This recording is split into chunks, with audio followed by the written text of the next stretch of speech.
আমি আমার জীবনের কাহিনী শুনাইতেছি। অনেক দুনিয়া ঘুরছি তো।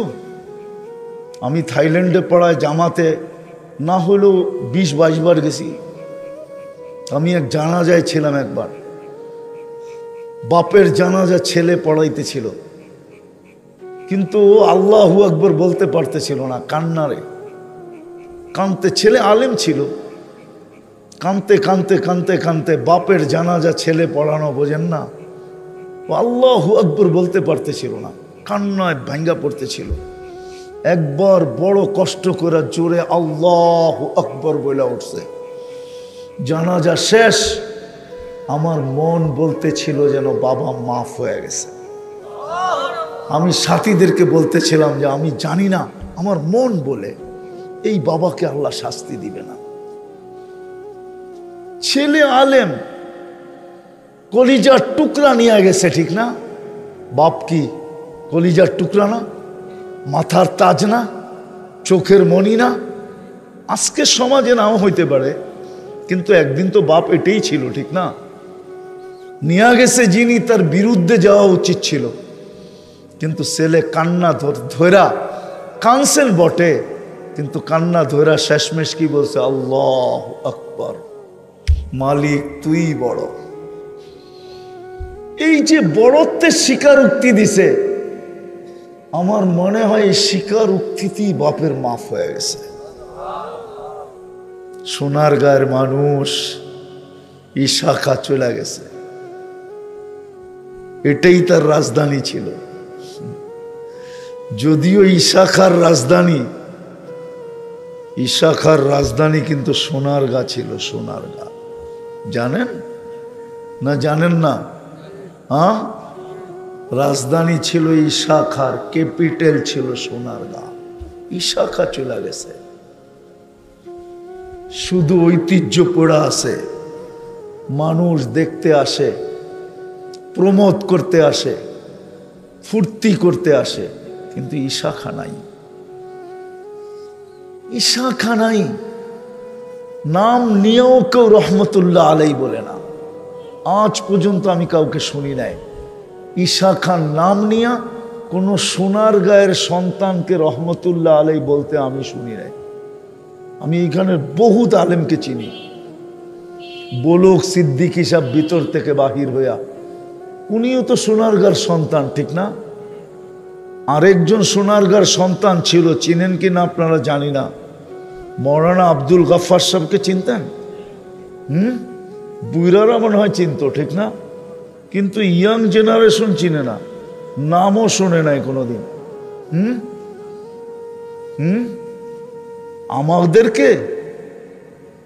আমাদেরকে যদি এক কুঠিও এক পাল্লায় দেওয়া হয়, আর মৌলানা আব্দুল গফফার রহমতুল্লাহ আলাইকে আরেক পাল্লায় দিলে ওনার পাল্লা বাড়ি হবে। আপনারা যারা দেখছে ওরা দেখছে, যারা কথা শুনছে ওরা শুনছে মৌলানা আব্দুল গফফার কেমন ছিল, ঠিক না? রহমতুল্লাহ আলাই, ওনাকেও কোনোদিন আমি ইশাখাকে নাম নিয়ে শুনি নাই রহমতুল্লাহ আলাই বলতে, অথচ ইশাখা কিন্তু মুসলমানই ছিল, ঠিক না? সত্য তো? কি বলেন? আরেকজন আপনাদের এখানে আছে, আবু তায়ামা রহমতুল্লাহ আলাই। ওনার নাম যে নেয় সেই রহমতুল্লাহ আলাই মনের থেকে পড়ে। ইশাখাও ঐতিহ্য রেখা গেছে, আবু তায়ামা রহমতুল্লাহ আলাইও ঐতিহ্য রেখা গেছে। আপনারা চিনেন না সোনারগাঁর মানুষ, সোনারগাঁও চিনেন না। আমি আপনাদেরকে বলে দিয়ে যাইতেছি, ভালো মতে শোনেন। বাংলাদেশ নাই, ভারতবর্ষ, আফগানিস্তান থেকে নিয়া একবারে সেই বার্মার শেষ মাথা পর্যন্ত, আজ থেকে 800 বৎসর আগে 1268 সনে সর্বপ্রথম বুখারীর দর্শ আপনাদের সোনারগাঁয়ে হয়েছে। সোনারগাঁয়ে হাদিসের দর্শ দিছেন আবু তায়ামা রহমতুল্লাহ আলাই, সোনারগাঁয়ে। মুরগাপাড়া যাইতে হাতের ডাইনে পড়ে, ডাইনে মেঘনার দিকে যেতে হাতের ডাইনে পড়ে। আবু তায়ামা রহমতুল্লাহ এখানে হাদিসের দর্শ দিছেন। সোনারগাঁর মানুষ তো সোনারগাঁর ঐতিহ্য জানে না, তো যেটা বলতেছিলাম ঐতিহ্য থেকে যাবে। এই জন্যই মনে হয় কবি বলেন, মিলে খাক মে আহলে শাহ कैसे कैसे জমি খা গই নওজোয়ান कैसे कैसे। কত যুবককেই তো জমিন বেনিশ করে দিল, লাশ হিসাবে কবরে দিতে দেরি, 6 মাস পরে আর কিছু খুঁজে পাওয়া যায় না। অথচ এক সময় যখন চলতো রাস্তা দিয়া, তো দুই পাশের মানুষগুলা বলতো যুবরাজ যায় যুবরাজ। কত যুবতীকেই তো, কত সুন্দরীর লাশই তো জমিন পচায় দিল, বেনিশ করে দিল। এলাকায় যখন বাহির হইতো তো মানুষ বলতো পরীকেও হার মানায়, ঠিক না? সৌন্দর্যের কারণে কত মেয়ের নামই তো পরী বিবি হইল, ঠিক না? না হইল না? আমি আবার অন্যকে বলতেছিলাম, আমার ফুফুর নামই ছিল পরী বিবি। ঢাকার নাম, একটা জায়গার নামই আছে এর নামে নাম, ঢাকার পরিবাগ এর নামে নাম। জাহাঙ্গীর মোহাম্মদ আদেলের মা পরীর মতো, পরী বিবি নাম ছিল, পরীর মতো সুন্দরী ছিল। কিন্তু আজকে কোথায়? আজকে জীবন আছে বটে, কিন্তু জীবনের রং নাই। আমাদের জীবন আছে বটে, কিন্তু জীবনের ভিতরে রং নাই। এটার কারণ এটাই, যতটুকু শুনছি, যেমনে শোনার অমনে শুনি নাই, বিদায় জীবনটা আমল দ্বারা মোড়ায় নাই, জীবনে আমল আসে নাই। আসলে সত্য এটাই, মানুষ যেখানেই থাকুক না কেন, আপনারা সোনারগাঁও নাম, যদিও সোনারগাঁও, কি নামটা কি? সোনারগাঁও না? সোনা বোঝেন তো? কি? স্বর্ণ। সোনারগাঁও হইলে কি হবে? পুরাটা থানাই তো সোনা দিয়া মোড়ানো না, ঠিক না? আপনাদের ওয়ার্ডটা কয় নম্বর? মনে হয় এক মাথায় বিলকুল, ঠিক না? রাস্তাঘাট এখন উন্নত হইতে শুরু হয়েছে, ঠিক না? এক সময় তো মনে হয় এরকম উন্নতও ছিল না, কাঁচা রাস্তাই ছিল। তো মানুষ যেখানেই বাস করুক, ভালো মতে শুনতে হবে, কিন্তু লম্বা কথা হবে না। আর আমি দুইজনের বয়ান এসে শুনছি, সিদ্দিকী সাহেবের আরেকজনের, এরপরে আর বয়ান করারও প্রয়োজন মনে করি না। আজকাল আমাদের মেমোরি ছোট, সব প্রযুক্তিতে চলে গেছে। স্কুল কলেজের ছেলেদেরকে জিজ্ঞাসা করেন, মুখে মুখে অঙ্ক করতে পারবে না, হিসাব করতে বলেন পারবে না, ক্যালকুলেটর লাগবে। আগে মুদি দোকানের চোতা লেখতো, তারপরে মুখে মুখে হিসাব করা, তারপরে লেখা দিয়া দিত। এখন সবার দোকানে ক্যালকুলেটর। আমরা যখন স্কুলে পড়ছি তো 25 পর্যন্ত নামতা মুখস্থ করতে হতো, আর এখনকার পোলা পান্ডে যদি বলি 9-এর নামতা বলো, তাও পারে না। 9 কত, ক্যালকুলেটরে গুণ করা তারপরে দেখায় এত। তো মেমোরি এখন প্রযুক্তিতে চলে গেছে, কথা লম্বা বললে মনে রাখতে পারে না, এই জন্য কথা লম্বা হবে না। কেননা সিদ্দিকী সাহেবের বয়ানের পরে আরেকজনও ওনার আগে বয়ান করতেছিল, আমি যখন আসছি দূর থেকে শুনতে শুনতে আসছি, তারপরে আর প্রয়োজন মনে করে না, প্রয়োজন মনে করি না লম্বা বয়ান হোক। কিন্তু বসছি যখন 2-1টা কথা বলতেছি, মানুষ যেখানেই বাস করুক, সোসাইটি যেমনই হোক, খাওয়া দাওয়া যেমনই হোক, পোশাক পরিচ্ছদ যেমনই হোক, বংশ বুলি যেমনই হোক, রং আর গঠন যেমনই হোক, যে আল্লাহ আমাদেরকে মানুষ হিসাবে অস্তিত্ব দিছেন, রব্বে কাবার কসম দুনিয়ার কোনো জিনিস আল্লাহ দেখবে না। আল্লাহ দেখবে যাকে মানুষ হিসাবে অস্তিত্ব দিছেন সে আসলেই মানুষ হিসাবে ফিরল কিনা। নাইলে যেই মানুষটাকে আল্লাহ মানুষ হিসাবে শ্রেষ্ঠত্বের মুকুট দিয়ে অস্তিত্ব দিলেন, ওই মানুষের মাথার থেকে শ্রেষ্ঠত্বের মুকুটটা সরায়া আল্লাহ ওই মানুষটাকে জানোয়ার বলেন, তো বলেন কি করে? কোরআনে কিন্তু মানুষকেই আল্লাহ জানোয়ার বলছেন, উলাইকা কাল আনআম। অস্তিত্ব তো দিলাম মানুষ, কিন্তু এটা জানোয়ার হলো কি করে? আল্লাহ নিজেই ঘোষণা দিতেছেন, অথচ আল্লাহ কিন্তু আমাদেরকে শ্রেষ্ঠত্বের মুকুট দিয়ে অস্তিত্ব দিছেন। ওয়ালাকাদ কাররামনা বানি আদম। হুকুম দিয়া অস্তিত্ব দেন নাই, কুদরতি হাত দিয়া অস্তিত্ব দিছেন। হুকুম দিয়া না, সব হুকুমের তৈরি। ইদা আরাদা শাইয়ান আন ইয়াকুলা লাহু কুন ফায়াকুন, সব হুকুম দিয়া তৈরি করছেন। আপনাকে আমাকে কুদরতি হাত দিয়া তৈরি করছেন। সব 10 মাস সময় নিয়ে তৈরি, সব 6 দিনে তৈরি করছেন। আপনাকে আমাকে 10 মাস সময় নিয়ে তৈরি করছেন। সৃষ্টির ভিতরে সবচেয়ে সুন্দর গঠন দিছেন। মানুষের চেয়ে সুন্দর গঠন আল্লাহ সৃষ্টির ভিতরে কাউকে দেন নাই।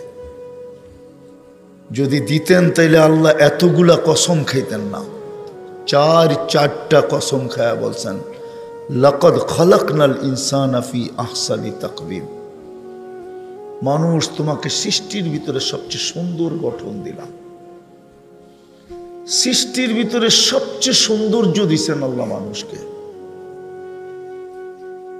জমিনের আধিপত্য দিছেন আল্লাহ মানুষকে, নাইলে আমরা বাস করতে পারতাম না। জমিন আপনাকে বাস করতে দিত? আপনি ভাবেন? যদি এখন নিচের থেকে একটু হেলতে শুরু করে, তাহলে যদিও খোলা আকাশে বসে আছেন, তারপরও তো এখানে বসে থাকবেন না। থাকবেন? হেলা বোঝেন তো? হেলা কি? দুর্মিয়া যদি একটু ভূমিকম্প এখন শুরু হয়, ছুটাছুটি শুরু করবেন না? কিন্তু এখন তো বসে আছি, ঠিক না? জমিনের আধিপত্য দিছেন আল্লাহ আমাদেরকে, সৃষ্টির আধিপত্য দিছেন। ফেরেশতাদেরকে সেবায় লাগায় দিছেন। আমাদের এই শরীরটা ফেরেশতা পরিচালনা করে। শিক্ষিত ছেলেরা যদি থাকে ওরা বুঝবে, প্রযুক্তি দিয়ে এই শরীরটা চলার মতো না। একটা শরীর যদি প্রযুক্তি দিয়ে চালাইতে হতো, তাহলে শুধু একজনের শরীর চালানোর জন্য কয়েকশো ওয়ার্কার লাগতো। ওয়ার্কার বোঝেন তো? কয়েকশো কর্মচারী লাগতো। 2 চোখেই তো 13-26 কোটি ক্যামেরা। নাক তো সর্বপ্রথম চেক করে যে এটার গ্রান ঠিক আছে কিনা। গ্রান ঠিক নাই, ওইখানেই নাক থামায়া দেয়। গ্রান ঠিক না, এটা ভিতরে দেওয়া যাবে না। কত বড় প্রজেক্ট এখানে লাগানো আপনি জানেন? নাকের কাছে নিতে দেরি না, গ্রান দিয়া বলতে দেরি করে না ওকে। আর যদি গ্রান ঠিক না থাকে, সাথে সাথে বলে গ্রান ঠিক না। জিহ্বা স্বাদ চেক করে। বলেন না দুনিয়ায় কোন মেশিন আছে স্বাদ চেক করে দেখায় দিবে? জিহ্বায় তো ছোঁয়াইতে দেরি, স্বাদ বলতে দেরি করে না। যদি স্বাদ বিনষ্ট হয় তো জিহ্বার সাথে সাথে বলে স্বাদ ঠিক না, চলবে না। দাঁতে চেক করে কোনো পাথরের কণা আছে কিনা, সর্বপ্রথম কামড়টা ওইটার উপরে পড়ে। জিহ্বা আবার চেক করে কোনো চুল আছে কিনা, ঠিক না? প্রজেক্ট লাগান না, এক একটা গণাইতে থাকি আমি।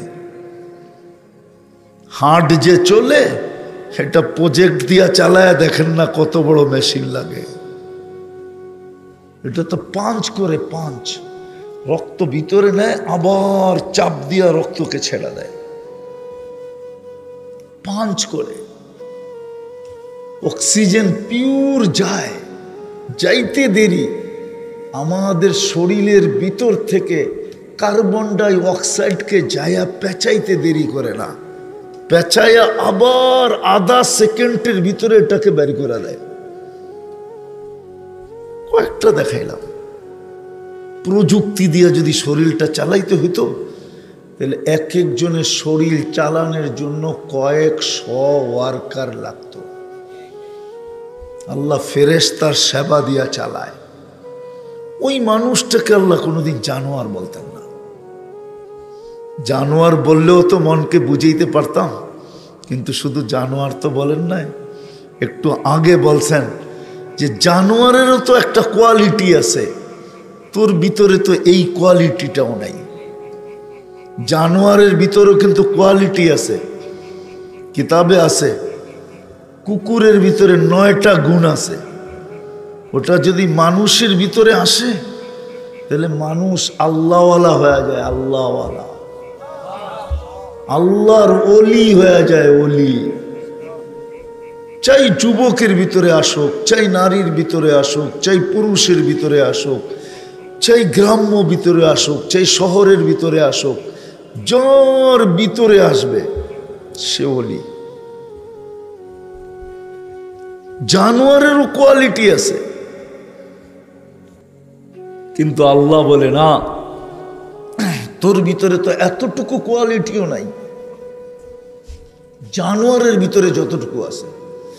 বিদা আমি কথা গুছায় নিয়ে আসতেছি, আপনি যেখানেই থাকেন, খাওয়া দাওয়া যেমনই হোক, পোশাক পরিচ্ছদ যেমনই হোক, রং আর ঢং যেমনই হোক, রং ঢং বোঝেন,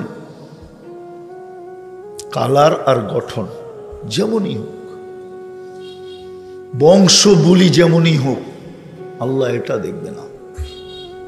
আল্লাহ দেখবে এই ছোট জীবনটাকে কে গড়ল।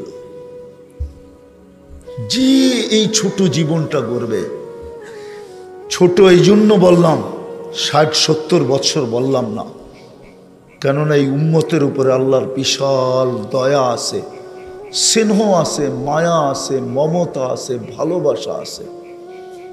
একটা উদাহরণ দিতেছি, বলেন রমজানে ফরজ কয় গুণ ছিল? কত?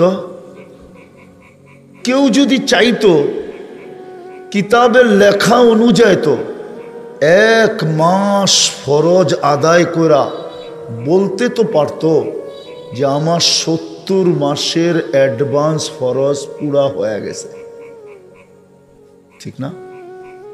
কয় মাসের? হ্যাঁ, কিন্তু কয়জন পড়ছে বলেন? এই গ্রামের কয়জন পড়ছে? এই ইউনিয়নের, এই ওয়ার্ডের কত পার্সেন্ট লোক নামাজ পড়ছে? বলো যুবক, তোমরা কতজন পড়ছো? রাগ হও না, বলো। 70 মাসের অ্যাডভান্স করে রাখার সুযোগ ছিল, কিন্তু কয়জন করছে? এই জন্য আমার কথা শুরুটা ছিল, আপনি কোথায় থাকেন, রাস্তা আছে না নাই, ঘাট আছে না নাই, উন্নত না অনুন্নত, পোশাক কীরকম, পরিচ্ছেদ কীরকম, খাওয়া কীরকম, লওয়া কীরকম, ঘর কীরকম, বাড়ি কীরকম, আপনার রং কীরকম, আপনার গঠন কীরকম, আপনার বংশ কীরকম, রব্বে কাবার কসম আল্লাহ দুনিয়ার কিচ্ছু দেখবে না, দেখবে এই ছোট জীবনটা কে গড়ল। ছোট এই জন্য বলতেছি যে এই উম্মতের সাথে আল্লাহর এক ভালোবাসার মহব্বত। 70 বছর যদিও দিয়া থাকেন বয়স, কিন্তু 70-এর হিসাব নেবেন না, প্রথম 15 বছর মাফ। প্রাপ্ত বয়স্ক না হওয়া পর্যন্ত এই সময়টা মাফ, নিষ্পাপের খাতায় লেখা থাকবে। 24 ঘন্টায় যতক্ষণ ঘুমাই ফেরেশতা আমাদের বিরুদ্ধে কিচ্ছু লেখে না, এই সময়টাও কাউন্টে আসবে না। ফেরেশতা আমাদের বিরুদ্ধে কিচ্ছু লেখে না, পক্ষে লিখতে পারে কিন্তু বিরুদ্ধে না। তাইলে বাঁচলো আর কতটুকু? এতটুকু সময় শুধু আল্লাহ আপনাকে আমাকে দিছে গড়ার জন্য, গড়ার জন্য দিছেন। যে গড়বে, যে এই জীবনটাকে গড়বে, এই ছোট জীবনটাকে যে গড়বে, গড়ার জন্য দিছেন। যে গড়বে, যে এটাকে গড়বে, নারী গড়বে, নারী গড়বে। তাহলে রাবেয়া বড় উচ্চাঙ্গের নারী ছিল না, রাবেয়া বসরি, যার বাড়ি আমি 6 বার দেখছি, 6 বার। ইথিওপিয়ার মেয়ে ছিল, যদিও বসরা বলে, তাকে বসরায় বিক্রি করা হয়েছিল, ইরাকের বসরায়, তার কবরও বসরায়, কিন্তু বাড়ি তার ইথিওপিয়ায়। কৃত দাসী মহিলা, কৃত দাসী মেয়ে, এখনো তার নাম সবার মুখে মুখে। 33 বছর বয়স পাইছে, শুধু 33 বছর বয়স। বাদ দিয়া দেন প্রাপ্ত বয়স্ক হওয়ার 14 বছর, 14 গেলে আর 33-এ থাকে কতটুকু বলেন? এতটুকু সময় জীবন গড়ছে। স্বামী আগেই দুনিয়ার থেকে চলে গেছে, বিধবা ছিল রাবেয়া, যার বাড়ি দেখলে এখনো চোখে পানি আসে। আমি প্রত্যেককে দেখছি চোখে পানি। জিজ্ঞাসা করছি কাঁদো কেন? তো বলছে ভিতর থেকে আওয়াজ আসে, রাবেয়া তুমি কোথায়? আমার ঘরের মেয়েরা কোথায়? তুমি কোথায়? আমার সমাজের মা বোন কোথায়? রাবেয়া তুমি এরকম কি করলে? লম্বা জীবন তো পান নাই রাবেয়া। ফেরাউনের কৃতদাসীর কবর থেকে এখনো সুঘ্রাণ বাহির হয়। আমি তো শুনা বলতেছি না, চোখে দেখা বলতেছি। আমি তো এখানে গিয়ে আসছি, এক কৃতদাসী মেয়ের ঘর থেকে, কবর থেকে এখনো সুঘ্রাণ। ডেলি হাজারো লোক যায় শুধু সুঘ্রাণ নাকে লাগানোর জন্য। যেই ওই কামরায় ঢোকে, ওইখানে যায়, সবার মন ভোলা যায়। কিন্তু পুরা কবরটাও তো খোলা না, পুরা কবরটা খোলা না, ছোট ছোট একটা ছিদ্র করা আছে, এতটুকু, এই এত বড় একটা ছিদ্র হবে, এটা দিয়ে যে সুঘ্রাণ আসে। আল্লাহ রসুল তো বলছিলেন কিয়ামতের সকাল পর্যন্ত আসতে থাকবে। আল্লাহ শুধু জীবনটা গড়া দেখবে, আর কিচ্ছু দেখবে না। কে জীবন গড়ল? বেলাল জীবন গড়ছিলেন কৃতদাস, এর বাড়িও আমি 6 বার দেখছি। বাড়ি দেখলো চোখে পানি আসে, কান্নার রোল আসে, রোল। যেই যায় সেই দাঁড়ায় কাঁদে। অথচ দেশের মানুষগুলা এখনো পছন্দ হয় না। 1400 বছর আগের বেলাল কেমন ছিল? বেশি দিন তো দুনিয়াতে ছিলেন না, কিন্তু জীবনটা গড়ছিলেন। এই জন্য যুবকদেরকে বলি, যুবক, যৌবনটা গড়। মা বোনদেরকে বলি, নারীত্বের জীবন গড়েন। আপনাদেরকে বলি, পুরুষত্বটা গড়েন। কে কখন চলে যাব জানি না। হ্যাঁ, যে গোড়া যাবে আর গোড়া রাইখা যাবে, দুটা কাজ আমাদের। একটা হলো গইড়া যাওয়া, আরটা হলো গইড়া রাইখা যাওয়া। একটা হলো নিজের জীবনটা গড়া যাওয়া, আর একটা হলো আমাদের পিছে যারা আছে সন্তান, এদেরকে গড়া রেখা যাওয়া।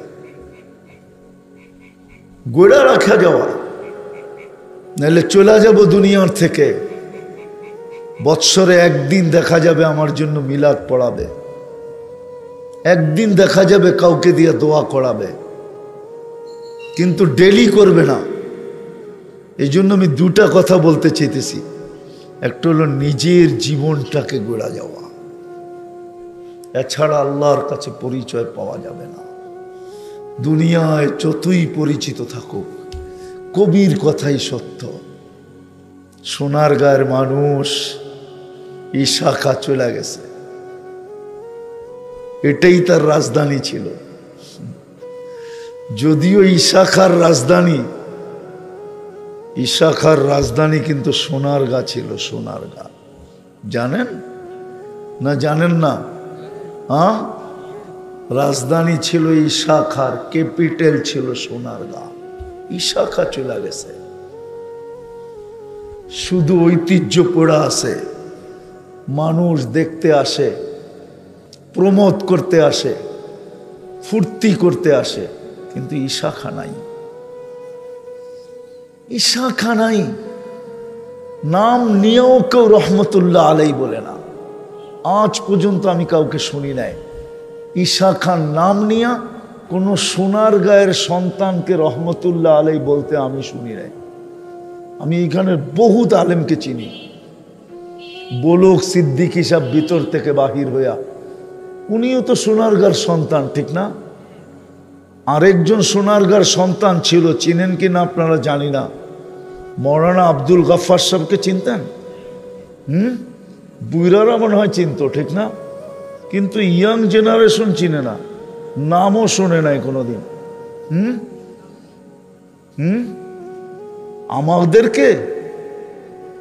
আমাদেরকে যদি এক কুঠিও এক পাল্লায় দেওয়া হয়, আর মৌলানা আব্দুল গফফার রহমতুল্লাহ আলাইকে আরেক পাল্লায় দিলে ওনার পাল্লা বাড়ি হবে। আপনারা যারা দেখছে ওরা দেখছে, যারা কথা শুনছে ওরা শুনছে মৌলানা আব্দুল গফফার কেমন ছিল, ঠিক না? রহমতুল্লাহ আলাই, ওনাকেও কোনোদিন আমি ইশাখাকে নাম নিয়ে শুনি নাই রহমতুল্লাহ আলাই বলতে। অথচ ইশাখা কিন্তু মুসলমানই ছিল, ঠিক না? সত্য তো? কি বলেন? আরেকজন আপনাদের এখানে আছে, আবু তায়ামা রহমতুল্লাহ আলাই। ওনার নাম যে নেয় সেই রহমতুল্লাহ আলাই মনের থেকে পড়ে। ইশাখাও ঐতিহ্য রেখা গেছে, আবু তায়ামা রহমতুল্লাহ আলাইও ঐতিহ্য রেখা গেছে। আপনারা চিনেন না সোনারগাঁর মানুষ, সোনারগাঁও চিনেন না। আমি আপনাদেরকে বলে দিয়ে যাইতেছি, ভালো মতে শোনেন। বাংলাদেশ নাই, ভারতবর্ষ, আফগানিস্তান থেকে নিয়া একবারে সেই বার্মার শেষ মাথা পর্যন্ত, আজ থেকে 800 বৎসর আগে 1268 সনে সর্বপ্রথম বুখারীর দর্স আপনাদের সোনারগাঁয়ে হয়েছে। সোনারগাঁয়ে হাদিসের দর্স দিছেন আবু তায়ামা রহমতুল্লাহ আলাইহি। সোনারগাঁয়ে মুরগাপাড়া যাইতে হাতের ডাইনে পড়ে, ডাইনে মেঘনার দিকে যাইতে হাতের ডাইনে পড়ে আবু তায়ামা রহমতুল্লাহ আলাইহি এখানে হাদিসের দর্স দিছেন। সোনারগাঁর মানুষ তো সোনারগাঁর ঐতিহ্য জানে না, তো যেটা বলতেছিলাম ঐতিহ্য থেকে যাবে।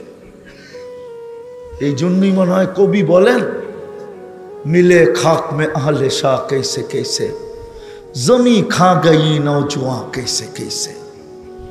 কত যুবককেই তো জমিন বেনিশ করে দিল, লাশ হিসাবে কবরে দিতে দেরি, 6 মাস পরে আর কিছু খুঁজে পাওয়া যায় না। অথচ এক সময় যখন চলতো রাস্তা দিয়া, তো দুই পাশের মানুষগুলা বলতো যুবরাজ যায়, যুবরাজ। কত যুবতীকেই তো কত সুন্দরীর লাশই তো জমিন পচায় দিল, বেনিশ করে দিল। এলাকায় যখন বাহির হইতো তো মানুষ বলতো পরীকেও হার মানায়, ঠিক না? সৌন্দর্যের কারণে কত মেয়ের নামই তো পরী বিবি হইল, ঠিক না? না হইল না? আমি আবার অন্যকে বলতেছিলাম, আমার ফুফুর নামই ছিল পরী বিবি।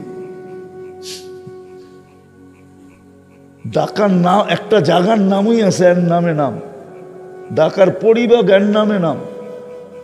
জাহাঙ্গীর মোহাম্মদ আদেলের মা পরীর মতো, পরী বিবি নাম ছিল, পরীর মতো সুন্দরী ছিল। কিন্তু আজকে কোথায়?